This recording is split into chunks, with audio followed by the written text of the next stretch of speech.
Hi everyone, welcome to my channel. Believe it or not, I didn't even want to make this video, but if there's one thing that pisses me off is seeing some K-pop stans always blindingly defending and excusing everything Hybe does, whether it's about small things or bigger issues. This annoys me so much because it baffles me how some stans are being brainwashed into literally standing a company as if they were standing a group. Like, I'm begging you, please open your eyes. Hybe is just another entertainment company that cares about money the most, just like every single other agency, but you're out there defending every decision they make just because you love their groups. But just know that you can stand BTS, 17, Promise 9, and all of their other artists without having to stan a fucking entertainment company. Please don't think I'm a Hybe hater or something, because I'm not. I even stan some of their groups like TXT, ENHYPEN and LE SSERAFIM. But now let me talk about why I personally think Hybe is not a good company.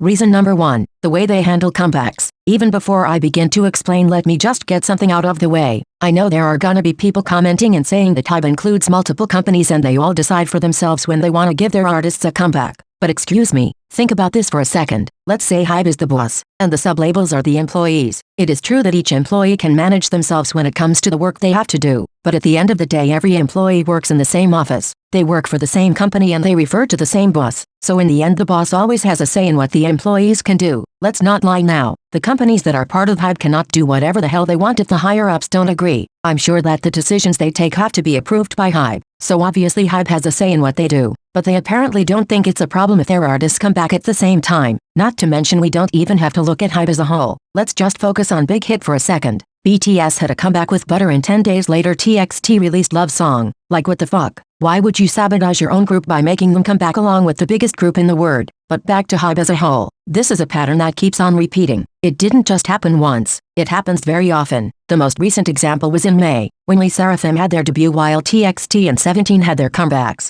Not to mention that not even a month later, at the beginning of June, BTS would also have a comeback with Yet to Come. This strategy is so fucking stupid because this just hinders the groups from getting even more achievements than they already get. By making popular groups come back at the same time, you're substantially decreasing all of their chances at winning on music shows and charting high, because they would have to compete against other big groups from their own company. I'm sorry, but this is just absurd. And I also want to quickly talk about how Hybe artists tend to follow the same trends. I remember when BTS came back with Dynamite and started the whole retro trend. TXT, 17 and even Promise 9 had retro-sounding songs as their following comebacks. Like, come on Hybe, you can do better than this. I get other companies following the trend, but you as a company cannot have all of your groups doing the same thing.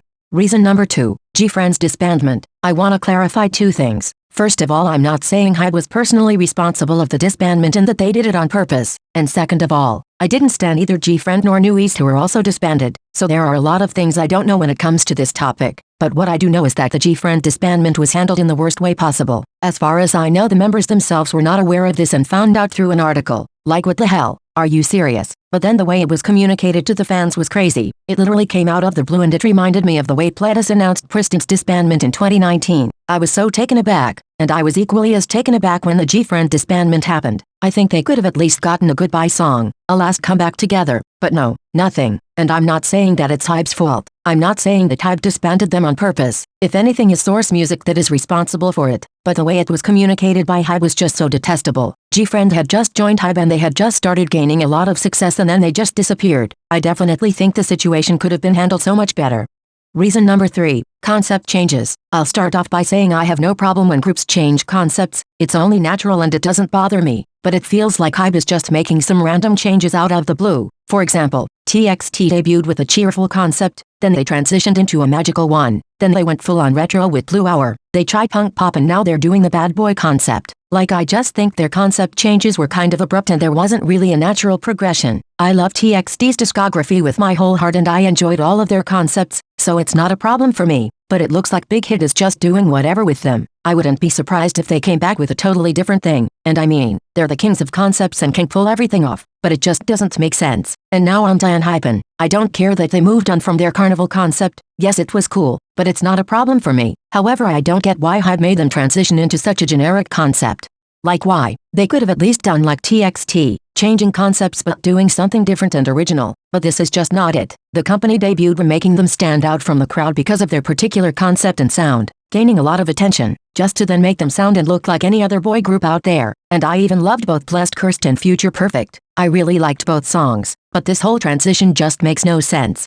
Reason number 4, The GARAM situation. There are a lot of things that we don't know, like a lot. We don't know exactly what it is that GARAM has done. She might not have been guilty of everything she was accused of, but she surely did something she shouldn't have done. With that being said though, I can assure you there's no way Hybe wouldn't have known of the rumors about her. People from her school were talking about her actions and posting stuff online since before she debuted. And when it comes to signing someone under your company, school is pretty much the first place you check when looking for information. It would have taken nothing to check what people said about her, and if only the company had done that, they could have decided not to debut her at all, which would have been so much better. It would have been better for her because she wouldn't have been subjected to this whole situation with people bullying her and hating on her for the things she has done. Now this whole thing will always follow her. Her public career is ruined and she will never be free from this even after leaving the idol industry. But not debuting her would have also been better for the other members. Let's be honest. If you hear the word LE SSERAFIM, the first thing you think about is GARAM and the bullying scandal. That's the first thing 90% of people think about first, which sucks and is not fair to the other members. So I'm thinking that if only the company actually did some background check, this whole mess could have been avoided. And again, I know you're gonna say that it was up to Source Music and Hybe doesn't have a say in how Source Music chooses their trainees, and I can agree. But you would think that since Big Hit has had a bad history with girl groups that they would pay special attention to these girls. But anyway, Hybe is definitely at fault for how they handled the whole thing. They dragged this on for too long. Then if they were so confident about her innocence like they claimed in the beginning, then why the hell did they kick her out instead of defending her? They should have stayed by her side, but they dropped her like it was nothing. Like, pick a side. You either claim she's innocent and you keep on defending her, or you don't. But you don't just switch it up all of a sudden. It makes no sense. They also had zero transparency, so much that to this day people still don't know if she was even fully guilty or not. And this is not how you handle a scandal.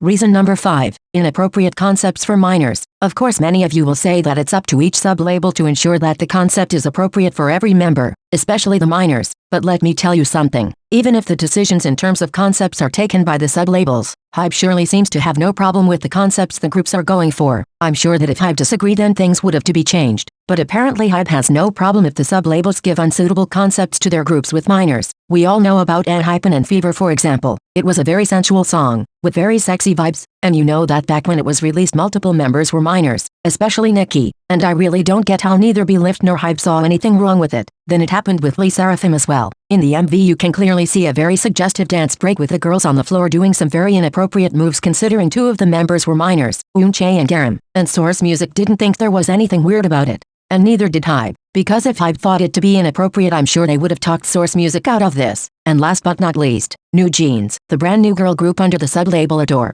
All of the members are minors and the youngest was literally born in 2008. Their whole concept so far is basically trying to get the attention from guys. And I just think it's a bit awkward seeing 13 and 15-year-olds flirting with guys that look quite older than them. I haven't seen anyone talking about it. But even if I don't think this is inappropriate because nothing really happens, I'm just not really vibing with this concept. But anyway, obviously it's up to each company to ensure their minors are doing something age appropriate, but don't tell me Hybe has no say in what they do whatsoever. Reason number 6. The hypocrisy when it comes to albums and environment. As we all know, physical albums contribute to pollution, and Hybe wanted to do their part to try and reduce waste. They decided to first try this approach with J-Hope's solo album Jack in the Box, by deciding to not release any physical version. Basically it's just a car holder that contains photo cards. The thing is, I can appreciate their intentions, but the hypocrisy is evident. Other artists under Hybe have had multiple versions for each of their albums, even TXT, who are literally under the same label as BTS. So it doesn't make sense for J-Hope to not have a physical album. And you might be wondering why it's such a problem. Well, obviously physical sales count when it comes to placing on charts or getting music show wins. Not to mention that the fans have the right to receive a proper album instead of this kind of packaging since they're spending money on it. And again, there are other groups under Hybe that come out with so many versions for their albums, so everything just seems kinda stupid. And I mean, maybe it was J-Hope himself that wanted to do this, but something tells me it's all part of Hybe's agenda. It looks to me like Hybe is trying to push an environment-friendly agenda just to look woke. But at the end of the day, they're the first ones to not embrace the message they are communicating. Like, make it make sense, please.